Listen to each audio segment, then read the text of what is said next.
Allah, Muhammad Rasulullah, Muhammad is the messenger, Allah is our return. أعوذ بالله من الشيطان الرجيم بسم الله الرحمن الرحيم رب اشرح لي صدري ويسر لي أمري واحلل عقدة من لساني يفقهوا قولي. سامعین و ناظرین کرام، السلام علیکم ورحمۃ اللہ وبرکاتہ۔ امام علی علیہ السلام ارشاد فرماتے ہیں دو بھوکے کبھی سیر نہیں ہوتے، ایک طالب دنیا کو طلب کرتے ہوئے، اور دوسرا طالب علم کی طلب میں سیر نہیں ہوتا۔ پچھلے درس میں ہماری گفتگو جاری تھی احکام تقلید میں پہلا مسئلہ اور دوسرے مسئلے کا آدھا حصہ بیان کیا تھا، تو انشاءاللہ تعالی دوسرے مسئلے کا دیگر حصہ بیان کریں گے کہ جس مجتہد کی تقلید کی جائے اس کے چند شرائط ہیں۔ ان شرائط میں سے ایک شرط عادل ہے۔ عادل سے مراد کیا ہے ہم تعریف کریں گے پہلے، پھر وضاحت کریں گے۔ عادل وہ شخص ہے جو ان تمام کاموں کو بجا لائے جو اس پر واجب ہے، اور ان تمام کاموں کو ترک کرے جو اس پر حرام ہے۔ عادل ہونے کی نشانی یہ ہے کہ وہ بظاہر ایک اچھا شخص ہو، اور اس کے اہل محلہ ہمسایوں یا ہم نشینوں سے اس کے بارے میں دریافت کیا جائے تو وہ اس کی اچھائی کی تصدیق کرے۔ اب اس مسئلے میں عادل کا تعریف یوں فرمایا ہے کہ عادل اس شخص کو کہتے ہیں، پہلے پوائنٹ ذرا سمجھ لیجیے کہ جب ہم اللہ کے بارے میں ہم عادل کہتے ہیں تو اس کا مفہوم ذرا مختلف ہے، اور جب انسانوں کے لیے ہم کہتے ہیں کہ وہ شخص عادل ہے، جسے مجتہد کے لیے ہم کہتے ہیں وہ عادل ہے، اس کے لیے پھر مختلف مفہوم ہے۔ تو جس ہم تقلید میں بیان کر رہے ہیں کہ عادل سے مراد وہ شخص ہے جو چیزیں جو احکام اس پر واجب ہے وہ تمام احکام وہ بجا لائے، اور وہ تمام محرمات جو اس پر حرام ہے وہ بجا نہ لائے، ترک کرے، وہ شخص ہوگا عادل۔ اب عادل کی پہچان کیسے ہوگی کہ فلاں شخص عادل ہے یا نہیں ہے؟ تو وہ پہچان یہ ہے کہ وہ بظاہر ایک اچھا شخص ہو، اس کے اخلاق سے پتہ چلے کہ یہ شخص اچھا ہے،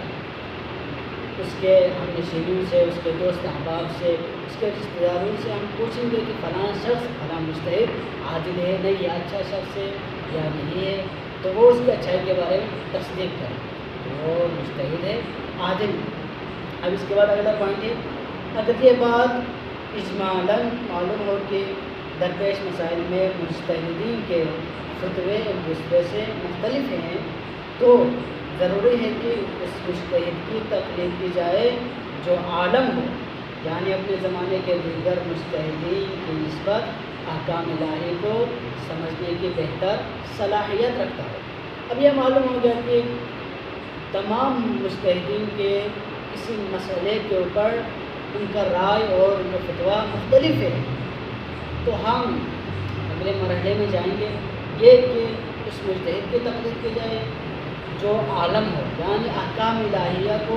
بہترین طریقے سے وہ سمجھ سکتا ہے، جس کے پاس زیادہ علم ہو، اسے کہتے ہیں عالم، اس کی طرف ہم رجوع کریں گے۔ اور اگلا تیسرا مسئلہ ہے مجتہد اور عالم کی پہچان تین طریقوں سے ہو سکتی ہے۔ اب مجتہد اور عالم کی پہچان کیسے کی جائے؟ اس کے لیے تین طریقے ہیں۔ پہلا طریقہ یہ ہے کہ کسی انسان کو خود یقین آ جائے کہ مثال کے طور پر وہ ایسا شخص ہو جو خود صاحب علم ہو اور مجتہد اور عالم کو پہچاننے کی صلاحیت رکھتا ہو۔ انسان کو خود یقین ہو جائے کہ مثال کے طور پر وہ خود انسان اتنا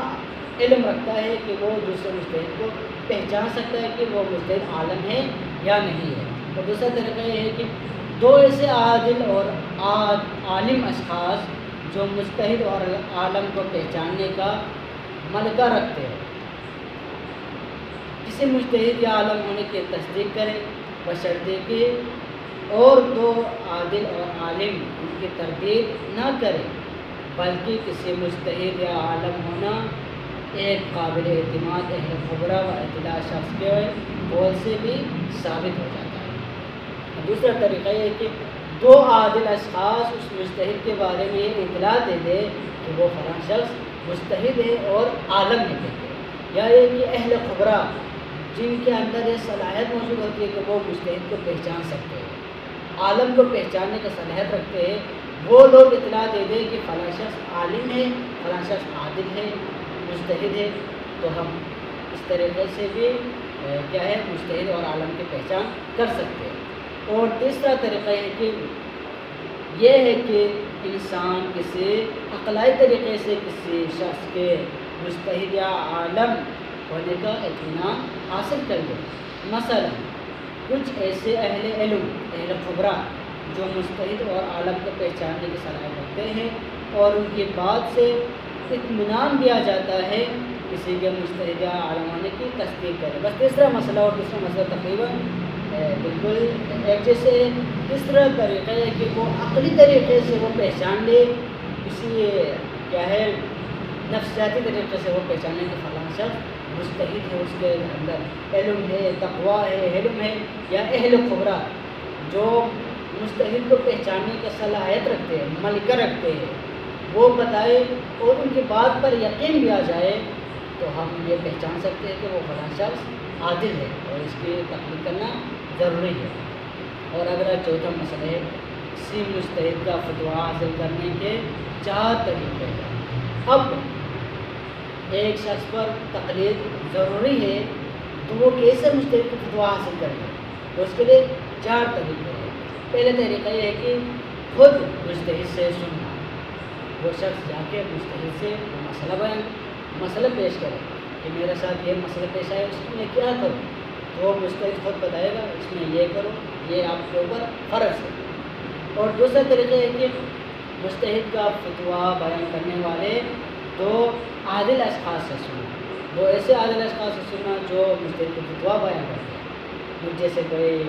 ابتدائی طالب علم جو بیان کرے اس پر تو آپ یقین نہیں کر سکتے،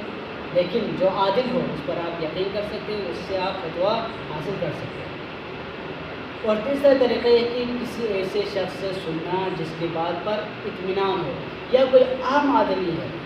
جس پر آپ کا اطمینان ہے، یقین ہے، تو اس سے مجتہد کا فتویٰ حاصل کر سکتے ہیں۔ اور چوتھا طریقہ مجتہد کی کتاب مثلا توضیح المسائل میں پڑھنا، بشرط کہ اس کتاب کی صحت کے بارے میں اطمینان ہو۔